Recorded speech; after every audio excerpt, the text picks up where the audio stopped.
നമസ്കാരം, ഞാൻ നിങ്ങളുടെ ജോ. പുതിയൊരു വീഡിയോയിലേക്ക് എല്ലാവർക്കും സ്വാഗതം. ഇന്ന് ഞാൻ നിങ്ങൾക്ക് വേണ്ടി പറഞ്ഞു തരാൻ പോകുന്നത് ഒരു ഓട്ടോമാറ്റിക് വണ്ടി എങ്ങനെ ഓടിക്കാം എന്നതിനെ പറ്റിയാണ്. ഇതിനെപ്പറ്റി ഞാൻ നേരത്തെ ഒരു വീഡിയോ ചെയ്തിട്ടുണ്ടായിരുന്നു. അന്ന് ഞാൻ ആ വീഡിയോയിൽ പറഞ്ഞിരുന്നു, ഒരു ഓട്ടോമാറ്റിക് വണ്ടി ഓടിച്ചത് കൊണ്ട് എല്ലാ ഓട്ടോമാറ്റിക് വണ്ടി ഓടിക്കണം പറ്റില്ല. അപ്പം ഓരോ വാഹനത്തിൻ്റെയും ഓരോ ഓട്ടോമാറ്റിക് വണ്ടിയുടെയും വീഡിയോ ഞാൻ ഓരോന്നോരോന്ന് നിങ്ങൾക്ക് പറഞ്ഞു തരാമെന്ന് പറഞ്ഞിരുന്നു. ഇന്ന് ഞാൻ നിങ്ങൾക്ക് വേണ്ടി പരിചയപ്പെടുത്തി തരുന്നത് പറഞ്ഞു തരാൻ പോകുന്നത് ഒരു സ്വിഫ്റ്റ് ഓട്ടോമാറ്റിക് വണ്ടി എങ്ങനെ ഓടിക്കുക എന്നതിനെ പറ്റിയാണ്. അപ്പം ഒരുപാട് ഫീച്ചേഴ്സ് ഉള്ള വണ്ടികളും ഫീച്ചേഴ്സ് കുറഞ്ഞുള്ള വണ്ടികളും ഉണ്ട്. അന്ന് എന്നോട് കുറേ പേര് ചോദിച്ചു, സാധാ ഒരു ഓട്ടോമാറ്റിക് വണ്ടിയെ പറ്റി ഒരു വീഡിയോ ചെയ്യാമെന്ന് ചോദിച്ചു. അതുകൊണ്ടാണ് ഇപ്പോൾ ഈ സ്വിഫ്റ്റിനെ പറ്റി ഞാൻ നിങ്ങൾക്ക് പറഞ്ഞു തരാൻ പോകുന്നത്. അപ്പോൾ നമുക്കിന്ന് സ്വിഫ്റ്റ് എങ്ങനെ ഓടിക്കാം എന്നതിനെപ്പറ്റി ഞാൻ പറഞ്ഞു തരാം. അപ്പം വീഡിയോ നിങ്ങൾ സ്കിപ്പ് ചെയ്യാതെ മുഴുവനായി കാണാൻ ശ്രമിക്കുക. അതുപോലെ തന്നെ എൻ്റെ ചാനൽ ആദ്യമായിട്ടാണ് കാണുന്നതെങ്കിൽ ഒന്ന് സബ്സ്ക്രൈബ് ചെയ്യുക. അടുത്ത് കാണുന്ന ബെല്ലൈക്കൺ അമർത്തി കഴിഞ്ഞാൽ ഞാൻ ചെയ്യുന്ന ഇതുപോലുള്ള നല്ല നല്ല വീഡിയോസ് നിങ്ങൾക്ക് അപ്പം ലഭിക്കുന്നതായിരിക്കും. അതുപോലെ തന്നെ വീഡിയോ കണ്ട് ഇഷ്ടപ്പെട്ട ലൈക്ക് ചെയ്യാൻ മറക്കരുത്, ഷെയർ ചെയ്യാൻ മറക്കരുത്. നേരെ വീഡിയോയിലേക്ക് കിടക്കാം. അതിനായിട്ട് ഇപ്പം വാഹനത്തിൽ നമ്മൾ ആദ്യം കയറിയിരിക്കുക, നമ്മൾ ബ്രേക്ക് ചവിട്ടുക. ഞാൻ ഇപ്പോൾ ആദ്യം അതിനെപ്പറ്റി പറഞ്ഞുതരാം. അന്ന് ഇവിടെ നിങ്ങൾക്ക് നോക്കി അറിയാൻ പറ്റും, ഇത് ബ്രേക്ക് ആക്സിലേറ്റർ ഇത് മാത്രമേ ഉള്ളൂ. മാനുവൽ വണ്ടിയിൽ എന്ന് പറയുമ്പോൾ ഇവിടെ ക്ലച്ച് ഉണ്ടാകും, ഇവിടെ ക്ലച്ച് ഇല്ല. ഇപ്പോൾ ഈ ക്ലച്ചും ബ്രേക്കും ഒന്നിച്ചാണ് ഇപ്പോൾ ഇതിൻ്റെ സിസ്റ്റമാറ്റിക് ഓട്ടോമാറ്റിക്. ഇപ്പോൾ നമ്മൾ ക്ലച്ചും, അതായത് നമ്മൾ ഗിയർ ചേഞ്ച് ചെയ്യണമെന്നുണ്ടെങ്കിൽ നമ്മൾ ബ്രേക്കിൽ പ്രസ് ചെയ്തിട്ട് വേണം നമ്മൾ ഗിയർ മാറുവാൻ വേണ്ടിയിട്ട്. അല്ല നമ്മൾ ബ്രേക്ക് വെറുതെ കാലിരുന്നാലും ഗിയർ വീഴില്ല. നമുക്ക് അതിൻ്റെ ആ സൗണ്ട് കേൾക്കാം, ഗിയർ വീഴത്തില്ല. അപ്പം നമ്മൾ ഗിയർ നമ്മൾ ചേഞ്ച് ചെയ്യണമെന്നുണ്ടെങ്കിൽ ബ്രേക്ക് പ്രസ് ചെയ്താൽ മാത്രമേ ഗിയർ ചേഞ്ച് ആകത്തുള്ളൂ.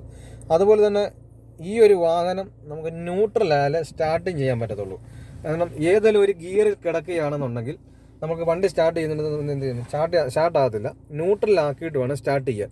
ഇത് ഞാൻ ഒന്ന് പറഞ്ഞു തരാം. ബ്രേക്ക് ആക്സിലേറ്റർ ഇത് മാത്രമേ ഉള്ളൂ. അപ്പം നമുക്കിവിടെ ക്ലച്ചില്ല. ഇതാണ് സ്റ്റിയറിങ്.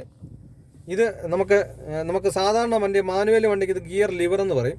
അത് പക്ഷേ ഓട്ടോമാറ്റിക് വണ്ടിക്ക് ഇത് ഗിയർ എന്നല്ല അറിയപ്പെടുന്നത്, ഇത് സെലക്ടർ എന്നാണ് അറിയപ്പെടുന്നത്. ഓട്ടോമാറ്റിക് സെലക്ടർ എന്നാണ് അറിയപ്പെടുന്നത്. ഇപ്പം ഇതിനകത്തിൽ അധികം നിങ്ങൾക്ക് കാണാൻ പറ്റും. ഇതിനകത്തിൽ ഡി എന്ന ഇതുണ്ട്, എൻ ഉണ്ട്, ആർ ഉണ്ട്. ഈ ഡി എന്ന് പറഞ്ഞു കഴിഞ്ഞാൽ നമുക്ക് മുമ്പോട്ട് ഡ്രൈവ് ചെയ്യാനുള്ള ഓപ്ഷനാണ്. അതുപോലെ എൻ ഇട്ട് വേണം നമുക്ക്, എന്നിലാണ് ന്യൂട്രൽ എന്ന് അറിയപ്പെടുന്നത്, അതിലിട്ട് വേണം നമ്മൾ സ്റ്റാർട്ട് ചെയ്യാൻ. അതുപോലെ തന്നെ ആറ് കണ്ട അത് റിവേഴ്സ്. അതുപോലെ തന്നെ ഇപ്പുറത്ത് കണ്ട ഒരു പ്ലസ് എം മൈനസ്, അതാണ് നമുക്ക് മാനുവൽ. ഈ മാനുവൽ ഉണ്ടെന്നുണ്ടെങ്കിൽ നമ്മൾ ആദ്യം ഡിയിൽ കൊണ്ടുവരിക. ഈ ഡിയിൽ കൊണ്ടുവന്നതിന് ശേഷം നമ്മളെ ലെഫ്റ്റിലോട്ട് അങ്ങോട്ട് അമർത്തുക. ഇതിന് ശേഷം നമ്മൾ ഈ ഇതൊന്ന് പ്രസ് ഇങ്ങോട്ട് ചെയ്ത് കഴിഞ്ഞാൽ മാനുവൽ ഗിയറായി. അപ്പം നമുക്ക് ഈ മാനുവൽ ഗിയറിൻ്റെ ആവശ്യം വരുന്നില്ല ഓട്ടോമാറ്റിക് വണ്ടിക്ക്. സാധാരണ ഒരു വാഹനം കംപ്ലൈൻ്റ് ആയി കഴിയുമ്പോഴാണ് നമ്മൾ മാനുവൽ വണ്ടി ഓടിക്കുക. ഇപ്പോഴും ഒരു ഓട്ടോമാറ്റിക് വണ്ടി ഓടിക്കുമ്പം ഒരു കാരണവശാലും നമ്മൾ മാനുവൽ ഇട്ട് ഓടിക്കാൻ പാടില്ല. അത്യാവശ്യം കംപ്ലൈൻറ്റുകളോ കാര്യങ്ങളോ വരുമ്പോൾ മാത്രമേ നമ്മൾ മാനുവൽ ഇട്ട് ഓടിക്കാൻ പാടുള്ളൂ. ആ കാര്യങ്ങൾ നിങ്ങൾ പറഞ്ഞാൽ മനസ്സിലായെന്ന് വിചാരിക്കുന്നു. ഈ ഒരു വണ്ടി സ്റ്റാർട്ട് ചെയ്യുന്ന വിധം ഞാൻ കാണിച്ചു തരാം. അതായത് നിങ്ങൾക്ക് ഒരു വാഹനത്തിൽ കയറിയിരിക്കുക ആദ്യം, അതിനുശേഷം ബ്രേക്കിൽ ചവിട്ടുക, സ്റ്റിയറിങ്ങിൽ പിടിക്കുക, സീറ്റ് ആദ്യം ക്ലിയർ ചെയ്യുക. സീറ്റ് ക്ലിയർ ഒക്കെ ചെയ്തതിന് ശേഷം നമ്മൾ ആദ്യം ന്യൂട്രാണോ എന്ന് നോക്കണം, വണ്ടി ന്യൂട്രാണോ എന്ന് നോക്കുക. ഈ ന്യൂട്രാക്കിയതിന് ശേഷം നമ്മൾ സ്വിച്ച് ഒന്ന് തിരിക്കുക. അപ്പോൾ നമുക്ക് ഈ മീറ്ററിനകത്തൊക്കെ ഇതുപോലെ ലൈറ്റുകളൊക്കെ കത്തി കിടക്കുന്നത് കാണാം, ഇതുപോലെ കത്തി കിടക്കും. അതിനുശേഷം അതിനകത്ത് കുറേ ലൈറ്റുകൾ കാണാം. അതിനകത്ത് 1-2 ലൈറ്റുകൾ കെട്ടതിന് ശേഷം മാത്രം എന്ത് ചെയ്യാവൂ, സ്റ്റാർട്ട് ചെയ്യാവൂ. ഇപ്പം ഞാൻ സ്റ്റാർട്ട് ചെയ്യാൻ വേണ്ടി പോവുകയാണ്. ഒന്നുകൂടെ തിരിച്ചു.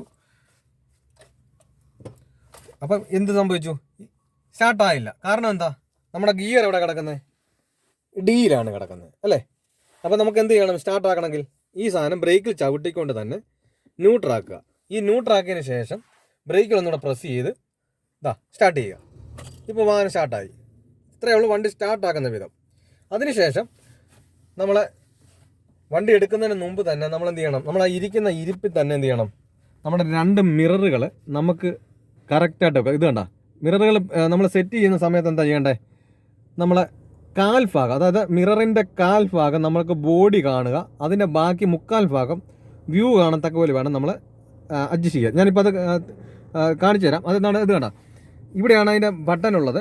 ഈ ബട്ടണിൽ നമ്മൾ എന്ത് ചെയ്യണം, നമ്മൾ നേരെ കൊണ്ടുവന്നിട്ട് ഈ ബട്ടണിൽ നമ്മൾ തിരിക്കുകയാണ് ചെയ്യുന്നത്. ഇപ്പം നിങ്ങൾക്ക് അതിനകത്ത് കാണാൻ പറ്റുമെന്ന് ഞാൻ വിശ്വസിക്കുന്നു. അതായത് എല്ലും 6 നിങ്ങൾക്ക് കാണാം. അതായത് നമുക്ക് റൈറ്റ് സൈഡിലെ മിറർ റെഡിയാക്കണം. ഇപ്പോൾ സ്ട്രെയിറ്റ് കിടക്കുന്നു, ഈ സ്ട്രെയിറ്റ് തന്നെ കിടക്കും. ഈ നമുക്ക് റൈറ്റ് സൈഡിലെ മിറർ റെഡി ആക്കണമെന്നുണ്ടെങ്കിൽ ഈ റൈറ്റിലോട്ടാക്കുക. അതിന് ശേഷം എന്ത് ചെയ്യണം, നമുക്ക് കുരിശ് മോഡലാണ്. ഈ കുരിശ് രീതിയിൽ നമ്മൾ മിറർ നമ്മൾ അഡ്ജസ്റ്റ് ചെയ്യുക. ഇപ്പം നമുക്ക് അകത്തോട്ട് വേണം, ഈ മിറർ നമുക്ക് എന്ത് ചെയ്യണം, അകത്തോട്ട് വരണം എന്ത് ചെയ്യണം, ഇവിടെ നമ്മൾ ഈ ഒരു സൈഡിൽ കൊണ്ടുവന്നിട്ട് ഈ ലെഫ്റ്റിലോട്ട് ഇങ്ങോട്ട് നീക്കുക. ഇത് കണ്ടോ, ഇങ്ങോട്ട് നീക്കുമ്പോൾ എന്ത് ചെയ്യും, ഇങ്ങോട്ട് അകത്തോട്ട് നമുക്ക് ഇങ്ങനെ വരും കണ്ടോ. അതേസമയം നമുക്ക് പുറത്തോട്ടാണ് വേണ്ടത്. അപ്പോൾ എന്ത് ചെയ്യണം, നമ്മൾ ഈ ഒരു സൈഡ് ഇങ്ങനെ പുറത്തോട്ടാക്കുക കണ്ടോ, ഈ ഒരു സൈഡിൽ അങ്ങോട്ടൊന്ന് പുറത്തോട്ടാക്കുക. അതുപോലെ തന്നെ നമുക്ക് താക്കണം, മിറർ താക്കണം, എന്ത് ചെയ്യണം, നമ്മൾ മേളിൽ നിന്ന് താപ്പോട്ടാക്കുക വേണ്ട. അപ്പോൾ എനിക്ക് പരുവത്തിന് ഞാൻ ഈ മിററാക്കി വെക്കുകയാണ്. ഞാനിപ്പോൾ ആ മിറർ എനിക്ക് പരുവത്തിനാക്കി വെച്ചു. ഞാൻ ഇരിക്കുന്ന ഇരിപ്പിനനുസരിച്ച് ഞാൻ ആ മിറർ കറക്റ്റ് എനിക്ക് എല്ലാം വ്യൂ എല്ലാം കാണാം. കാൽഭാഗം അതുമായിട്ട് വെച്ച് ഞാൻ ആ മിറർ എനിക്ക് അഡ്ജസ്റ്റ് ചെയ്തു. അതുപോലെ തന്നെ ലെഫ്റ്റ് സൈഡിലെ അതുപോലെ തന്നെ ഈ മിറർ നമുക്ക് ക്ലിയർ ആയിട്ട് എനിക്കിപ്പോൾ കറക്റ്റായിട്ടാണ് ഇരിക്കുന്നത്. അതുപോലെ തന്നെ നമുക്ക് കറക്റ്റ് ആക്കണമെന്നുണ്ടെങ്കിൽ നമ്മൾ എന്ത് ചെയ്യണം, ഈ ഒരു സാധനം നമുക്ക് നേരെ ലെഫ്റ്റ് സൈഡിലോട്ടാക്കുക. ഈ ലെഫ്റ്റ് സൈഡിലോട്ടാക്കിയതിന് ശേഷം എന്ത് ചെയ്യണം, അതുപോലെ തന്നെ കുരിശ് മോഡൽ നമുക്ക് എങ്ങോട്ടാണ് വേണ്ടത് അതിനനുസരിച്ച് നമ്മൾ അങ്ങോട്ട് നീക്കുക. അപ്പോൾ ഈ കാര്യം മിറർ ക്ലിയർ ചെയ്യുന്ന മനസ്സിലാക്കിയെന്ന് വിചാരിക്കുന്നു. ഈ മിറർ ക്ലിയറിന് ആക്കിയതിന് ശേഷം മാത്രം, അതുപോലെ തന്നെ ഈ സെൻറ്ററിലെ ഒരു കാരണവശാലും നമ്മൾ വണ്ടി നോക്കി ഓടിക്കാൻ പാടില്ല. നമ്മൾ എടുക്കുന്ന സമയത്ത് മാത്രമേ നോക്കാവൂ. അത് നമുക്ക് ഒരു വണ്ടി, അതുപോലെ തന്നെ നമ്മൾ നല്ല ട്രാഫിക്കിലൊക്കെ പോകുന്ന സമയത്ത് ഒരു വണ്ടി നമുക്ക് പെട്ടെന്ന് സഡൻ ബ്രേക്ക് ഇട്ട് ചവിട്ടണം. നമുക്ക് ഈ മിററിൽ കാണത്തില്ല. ഒരു ബൈക്കുകാരൻ സെൻറ്ററിൽ കൂടെ പുറകെ കൂടെ വന്നു കഴിഞ്ഞാൽ എന്ത് ചെയ്യും, നമുക്ക് കാണത്തില്ല. അപ്പം നമ്മൾ പെട്ടെന്ന് ചവിട്ടണമെങ്കിൽ, നമുക്ക് ബ്രേക്ക് ചവിട്ടണമെങ്കിൽ നമ്മൾ ജസ്റ്റ് ഒന്ന് ആ മിററിൽ ഒന്ന് നോക്കിയതിന് ശേഷം മാത്രം എന്ത് ചെയ്യാവും, ബ്രേക്ക് കാല് വെക്കാവും. അതിന് നമുക്ക് ആ ഇരിക്കുന്ന അനുസരിച്ച് നമുക്ക് ആ മിറർ ക്ലിയർ ചെയ്ത് വെക്കാം ഈ സെൻറ്ററിലേത്. അപ്പോൾ എൻ്റെ ഇരിപ്പിനാണ് ഞാൻ കറക്റ്റായിട്ട് ആക്കി വെച്ചത്. എനിക്ക് ആ പുറകിലത്തെ വ്യൂ കാണാൻ പറ്റും. അതിനുശേഷം നമ്മൾ ഇങ്ങനെ വണ്ടി സ്റ്റാർട്ട് ചെയ്ത് കഴിഞ്ഞു. അതിനുശേഷം എന്ത് ചെയ്യണം, നമ്മൾ നേരെ ഡി എന്ന ഓപ്ഷന് കൊടുക്കുക. ഈ ഡിയിൽ ഇടുന്നതിന് മുമ്പ് എന്ത് ചെയ്യണം, ബ്രേക്ക് നമ്മൾ പതുക്കെ വെച്ചിട്ടുണ്ട്. നമ്മൾ എപ്പോൾ വെച്ചാണ് ബ്രേക്ക് കാല്, നമ്മൾ ആ കയറിയപ്പം വെച്ചതാണ് കാല്. അപ്പോൾ നമ്മൾ ഒന്നുകൂടെ പ്രസ് ചെയ്തതിന് ശേഷം മാത്രം ഒന്നുകൂടെ എന്ത് ചെയ്യും, ഈ ഡിയിലോട്ട് ഇടുക. അപ്പം ഒന്ന് പ്രസ് ചെയ്തിട്ടാണ് ഇടുന്നത്. പ്രസ് ചെയ്തിട്ട് ഡിയിലിടുക. അതേ സമയത്ത് ന്യൂട്രൽ കിടക്കുന്നു, അധികം പ്രസ് ചെയ്യല്ല, ചുമ്മാ വെച്ചിരിക്കുന്നതുള്ള എന്ത് ചെയ്യും, ഗിയറിട്ട് വേണം ചിലപ്പോൾ വീഴും. പക്ഷേ നിങ്ങൾക്ക് ഈ മീറ്ററിനകത്ത് നോക്കിയാൽ ചിലപ്പോൾ എന്ത് ചെയ്യാൻ പറ്റത്തില്ല, കാണാൻ പറ്റത്തില്ല കേട്ടോ. ആ ന്യൂട്രൽ തന്നെ ആയിരിക്കും കാണുന്നത് കേട്ടോ. അപ്പം നമ്മൾ എന്ത് ചെയ്യണം, പ്രസ് ചെയ്തുകൊണ്ട് മാത്രം ഇട്ടാൽ എന്ത് ചെയ്തുള്ളൂ. ഞാനിപ്പം ബ്രേക്കിൽ ഒന്ന് പ്രസ് ചെയ്തു, ഞാൻ ഡിയിലിട്ടു, നിങ്ങൾക്ക് ആ മീറ്റർ കാണാം. അപ്പോൾ നമ്മുടെ ഫസ്റ്റ് ഗിയർ വീണു. ഈ ഗിയർ വീണതിന് ശേഷം മാത്രം എന്ത് ചെയ്യണം, അതിന് ശേഷം നമ്മൾ ഹാൻഡ് ബ്രേക്ക് എവിടെ ആയിരിക്കുന്നതെന്ന് അറിയാമോ, ഇവിടെയാണ് ഹാൻഡ് ബ്രേക്ക് ഇരിക്കുന്നത്. നമുക്ക് എന്തെങ്കിലും വിടാനുണ്ടോ എന്ന് ശ്രദ്ധിക്കുക. ഹാൻഡ് ബ്രേക്ക് എടുക്കുക. ഈ ഹാൻഡ് ബ്രേക്ക് എടുക്കുന്നത് മേപ്പോട്ടൊന്ന് പൊക്കുക. അതിനുശേഷം ഒന്ന് പ്രസ് ചെയ്യുക, ഇങ്ങനെ നേരെ താപ്പോട്ട്. അതുപോലെ തന്നെ നമുക്ക് ഈ ഇടുന്നത് നമുക്ക് നേരെ മേപ്പോട്ട് പൊക്കിയാൽ മതി. എടുക്കുന്നത് നമ്മൾ മേലോട്ട് ഒന്ന് പൊക്കിയിട്ട് പ്രസ് ചെയ്ത് ഈ ഇടയ്ക്കൊന്ന് വിടരുത്. ഇടയ്ക്കൊന്ന് വിട്ടെന്ത് ചെയ്യും, അവിടെ ഉടക്കി നീക്കി പല്ലേൽ അത് നമ്മൾ പ്രസ് ചെയ്ത് പിടിക്കുന്ന താഴെ ചെന്ന് മുട്ടുന്നത് വരെ പ്രസ് ചെയ്ത് തന്നെ പിടിക്കുക. താഴെ ചെന്ന് മുട്ടിയതിന് ശേഷം വിടുക. അതിനുശേഷം എന്ത് ചെയ്യണം, നമ്മൾ ആ ക്ലിയർ ആക്കി വെച്ചിരിക്കുന്ന മിററുകളൊന്ന് നോക്കുക. ഏതെങ്കിലും വണ്ടികൾ വരുന്നുണ്ടോ എന്ന് നോക്കുക. ഈ മിററിൽ നോക്കി, അതായത് നമ്മൾ ഓട്ടത്തിനൊക്കെ നിൽക്കുന്ന സമയത്ത് സെറ്റ് റെഡി പറയുന്നത് വരെ എന്ത് ചെയ്യണം, ആ ബ്രേക്ക് കാലുണ്ട്. അപ്പോൾ നമ്മൾ സെറ്റ് റെഡിയായി, പോകാൻ റെഡിയായി, നമ്മൾ ഡ്രൈവ് മോഡ് വിട്ടു, ഹാൻഡ് ബ്രേക്കും എല്ലാം മാറ്റി. ഇനിയിപ്പോൾ നമുക്ക് നോക്കേണ്ടത് നമ്മൾ അഡ്ജസ്റ്റ് ചെയ്ത് വയ്ക്കുക മിററാണ്. ആ മിററിൽ നോക്കിയതിന് ശേഷം മാത്രമേ എന്ത് ചെയ്യാവൂ, ഈ ബ്രേക്ക് എന്ന് കാലെടുക്കാവൂ. അതേ സമയത്ത് ചിലരെന്ത് ചെയ്യും, ഈ എല്ലാം അഡ്ജസ്റ്റൊക്കെ ചെയ്ത് വെക്കും, എല്ലാം ഡ്രൈവ് മോഡും ഒക്കെ ഇടും. ഈ ചിലപ്പോൾ സ്റ്റിയറിംഗ് എന്ത് ചെയ്യും, ഈ റൈറ്റോട്ട് തിരിഞ്ഞിരിക്കുകയായിരിക്കും.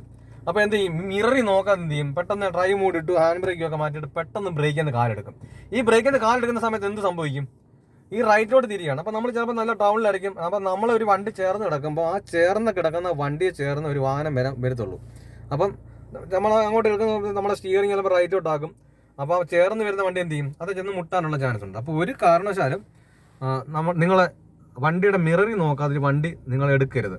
അപ്പോൾ ആ മിററിൽ നോക്കിയതിന് ശേഷം മാത്രമേ എന്ത് ചെയ്യാവൂ, ആ ബ്രേക്കിൽ നിന്ന് കാലെടുക്കാവൂ. അപ്പോൾ ഈ ഒരു കാര്യങ്ങൾ നിങ്ങൾക്ക് പറഞ്ഞാൽ മനസ്സിലാകും. അതുപോലെ തന്നെ നിങ്ങൾക്ക് ഇതിനകത്ത് കാണുന്നതൊക്കെ ഇതൊക്കെ എ സിയുടെയാണ്. എ സിയുടെ ഉണ്ട്, എ സി ഇടുന്നത് ഇതാണ്. അതുപോലെ തന്നെ എ സി കൂളിങ് കൂടുതൽ, അതായത് എല്ലാവരും എന്ത് ചെയ്യും, ഈ ഫാനാണ് ഇത് ഫാൻ്റെ ആണ്. ഇത് എ സി കുറയ്ക്കാൻ പറയുമ്പോഴത്തേന് ഈ ഫാനെ കുറയ്ക്കും. ഇത് ഫാൻ്റെ സ്പീഡ് കൂടുകയും കുറയുന്നത് മാത്രമേ ഉള്ളൂ. എ സി കുറയ്ക്കുക എന്ന് പറഞ്ഞാൽ ഇതിലാണ് എ സി കുറയ്ക്കേണ്ടത്. കാരണം എ സി കൂളിങ് നമ്മൾ കുറഞ്ഞ് ലോ മോഡലും അത് കൂടുകയും കുറയൊക്കെ ചെയ്യുന്ന ഇതിലാണ് കുറയ്ക്കണം. അപ്പോൾ ഇവിടെ നിന്ന് കഴിഞ്ഞാൽ എ സി അല്ല, എന്നാൽ ചൂട് വല്ലാത്ത ഒരു അനുഭവമാണ് ഇവിടെ ഉണ്ടാകുന്നത്. ഇങ്ങോട്ട് നമ്മൾ റൈറ്റോട്ട് തിരിച്ചു കഴിഞ്ഞാൽ നമുക്ക് ചൂട് അനുഭവപ്പെടും. വണ്ടിക്ക് നമുക്ക് നല്ല തണുപ്പിനൊക്കെ പോകുന്ന സമയത്ത് നമുക്ക് ചൂട് വേണമെന്നുണ്ടെങ്കിൽ ഇങ്ങോട്ട് നമുക്ക് റൈറ്റോട്ട് തിരിക്കാം. അതുപോലെ തന്നെ ഈ സെൻറ്ററിൽ വന്നു കഴിഞ്ഞാൽ നമുക്ക് രണ്ടും വല്ലാത്തൊരു ഫീലിംഗ് ആണ്. നമുക്ക് നല്ല കൂളിങ്ങും എ സിയും ഫുള്ളും കിടക്കുന്നത് ഇങ്ങനെയാണ്. അപ്പോൾ ഈ ആരോ എവിടെയാണ് നിങ്ങളൊന്ന് ശ്രദ്ധിക്കുക. ഫുള്ള് ഇങ്ങനെയാണ് എ സി ഫുള്ള് കിട്ടുന്നത്. അപ്പോൾ എ സി കുറയ്ക്കാന്ന് പറഞ്ഞാൽ ഇതിലാണ് എ സി കുറയ്ക്കേണ്ടത്, ഒരു കാരണവശാലും ഇതിലല്ല. ഇപ്പോൾ ഇത് ഫാൻ്റെ ഒരു കാറ്റ് മാത്രമേ ഉള്ളൂ. ഇപ്പോൾ നമുക്ക് എ സി കുറച്ച് ഓടിക്കണം എന്ന് പറഞ്ഞാൽ ഇത് കുറച്ചിട്ട് യാതൊരു കാര്യമില്ല. ഇത് ഫാൻ്റെ സ്പീഡ് കൂടുതലും മാത്രമെന്നേ ഉള്ളൂ. അതുപോലെ തന്നെ ഈ ഒരു ഇതെന്ന് പറഞ്ഞാൽ നമുക്ക് ഇപ്പം ഇത് കണ്ടോ, നിങ്ങൾക്ക് ആരോ കാണാൻ പറ്റും. നമ്മുടെ തലയിലോട്ടാണ് ആരോ കിടക്കുന്നത്, നമുക്ക് തലയ്ക്ക് കിട്ടുന്ന ആരോയാണ്. അതുപോലെ തന്നെ ഇത് ഈ ഒരു മോഡൽ വന്നു കഴിഞ്ഞാൽ നമുക്ക് തലയ്ക്കും കിട്ടും കാലിനും കിട്ടും. അതുപോലെ തന്നെ ഈ ഒരു മോഡിൽ വന്നാൽ കാലിൽ മാത്രമേ കിട്ടത്തുള്ളൂ. അതുപോലെ തന്നെ ഈ ഒരു മോഡിൽ വന്നാൽ നമ്മുടെ കാലിനും, അതായത് നമ്മുടെ ഡാഷ്ബോർഡിനോട് ചേർന്ന് മിററിനോട് ചേർന്നൊരു ഇത് വരുന്നുണ്ട്. അതായത് ഈ ഒരു ഇതിലൂടെയാണ് എ സി വരുന്നത്. എ സി എങ്ങോട്ടാണ് വരുന്നത്? നമുക്കിപ്പം ഇവിടെ ഗ്ലാസ്സുകൾ മൂടിയിരിക്കുമ്പോഴോ നല്ല മഴയത്തോ കാര്യങ്ങളൊക്കെ വരുന്ന സമയത്ത് എന്ത് ചെയ്യും, ഈ സാധനം ഇതിലൂടെ എ സി വരുന്നത് നമുക്ക് ഗ്ലാസ് ഒക്കെ ക്ലീൻ ചെയ്യാൻ വേണ്ടിയിട്ടാണ് ആ ഒരു ഇത്. അതുപോലെ തന്നെ താഴത്തേത് എ സി മാത്രമുള്ളതാണ്. അതായത് നമുക്ക് ഈ ഒരു ഇതിലൂടെ മാത്രമായിട്ട് എ സി കിട്ടുന്നത് മാത്രമാണ്, ഇതിലൂടെ മാത്രം വരുന്നതാണ് അത്, ആ ഒരു രീതി. അതുപോലെ തന്നെ നമ്മുടെ ഈ ഇവിടെ നേരെ താഴെയായിട്ട് ഇത് കണ്ട, ഇതിപ്പോൾ വണ്ടിക്കകത്താണ് എ സി ഇരിക്കണത്, വണ്ടിക്കുള്ളിലാണ് എ സി.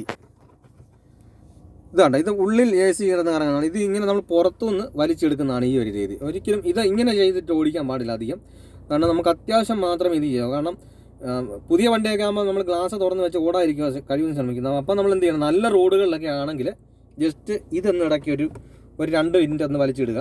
അതിനുശേഷം വീണ്ടും ഇങ്ങനെ തന്നെ എപ്പോഴും നമ്മൾ പുറത്തുനിന്ന് തന്നെ വലിച്ചിടുക. കാരണം നമ്മുടെ എ സി വരുന്നത് എപ്പോഴും നമ്മുടെ ഇരിക്കുന്ന ലെഫ്റ്റ് സൈഡിലെ സീറ്റിൻ്റെ താഴെയായിട്ടാണ്.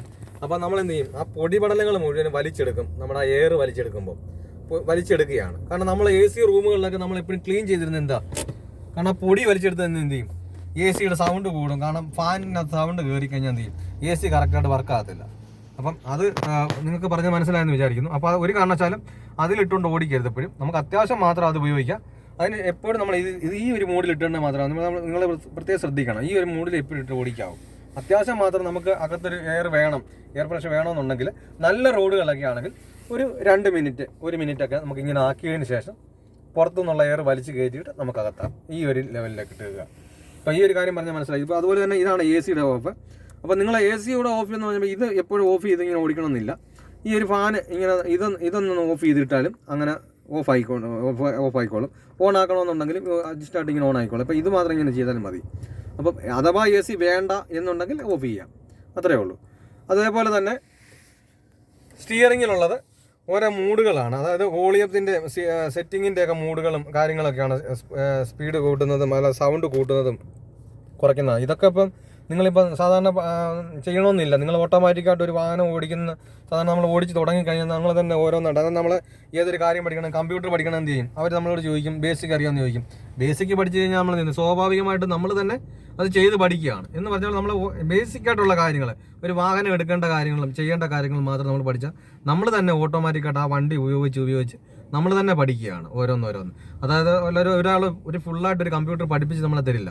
അതിൻ്റെ ബേസിക് പഠിപ്പിച്ചിട്ട് നമ്മൾ തന്നെ ഓട്ടോമാറ്റിക്കായിട്ട് ചെയ്ത് പഠിക്കുകയാണ്. എന്ന് പറഞ്ഞാൽ ഇവിടെ നമ്മുടെ ഈ മിറർ ഗ്ലാസ്സുകൾ താക്കുന്നതാണ്. നമ്മളിങ്ങനെ ഈ ഒരു സാധനം താഴോട്ട് പ്രസ് ചെയ്താൽ എന്ത് ചെയ്യും, ഈ മിററെ താഴ്ന്നു കിടക്കും. ഈ ലെഫ്റ്റ് സൈഡിലെ മിററെ ഇങ്ങനെ താഴ്ന്നു വരും. ഇത് കണ്ടോ, ഇതുപോലെ തന്നെ മേപ്പോട്ടാക്കി കഴിഞ്ഞാൽ ഇത് പൊങ്ങിയും വരും. ഇങ്ങനെ മേപ്പോട്ടാക്കി കഴിഞ്ഞാൽ പൊങ്ങിയും വരും. ഇതിപ്പോൾ നമ്മുടെ ഡ്രൈവിംഗ് സീറ്റിൻ്റെയാണ്. ഇതിങ്ങനെ പൊങ്ങിയും താഴും വരും. ഇത് കണ്ടോ, ഇതിങ്ങനെ പൊങ്ങിയും താഴ്ന്നു വരും. അതുപോലെ തന്നെ ഇത് നമുക്ക് വണ്ടി കയറി ഇരുന്ന് കഴിഞ്ഞാൽ ലോക്ക് ചെയ്യുന്ന അൺലോക്കും ചെയ്യുന്നതാണ്. ഇത് ലോക്ക്. അതുപോലെ തന്നെ ഗ്ലാസിൻ്റെ ലോക്ക് ചെയ്യുന്ന ഇതാണ്. ഇത് താഴോട്ട് പ്രസ് ചെയ്ത് കഴിഞ്ഞാൽ പിന്നെ നമ്മൾ എന്ത് ചെയ്യും, ഇതെല്ലാം പ്രസ് ചെയ്താൽ പോലും ആ ഗ്ലാസ്സുകളൊന്നും അനങ്ങത്തില്ല, താഴത്തും ഇല്ല, അനങ്ങത്തില്ല. കണ്ടോ, ഇതിപ്പോൾ നമുക്ക് ഈ ഗ്ലാസ് അനങ്ങണമെന്നുണ്ടെങ്കിൽ ഇത് അൺലോക്ക് ചെയ്താൽ മാത്രമേ എന്ത് ചെയ്യത്തുള്ളൂ, ആ ഗ്ലാസ് അനങ്ങത്തുള്ളൂ. ഇത് കണ്ടോ. അപ്പോൾ ഈ വണ്ടി എടുക്കുന്ന വിധങ്ങളൊക്കെ പറഞ്ഞ് നിങ്ങൾക്ക് മനസ്സിലായെന്ന് വിചാരിക്കുന്നു. ഇതിനിപ്പോൾ പറഞ്ഞതിൽ എന്തെങ്കിലും സംശയങ്ങളോ എന്തെങ്കിലും കാര്യങ്ങളുണ്ടെങ്കിൽ കമൻറ്റ് ബോക്സിൽ വന്ന് അറിയിച്ചു കഴിഞ്ഞാൽ ഞാൻ ഇതിനെപ്പറ്റി നിങ്ങൾക്ക് പറഞ്ഞു തരുന്നതായിരിക്കും. അപ്പോൾ നല്ലൊരു വീഡിയോയായി അടുത്ത ക്ലാസ്സിൽ കാണും വരെ ഗുഡ് ബൈ.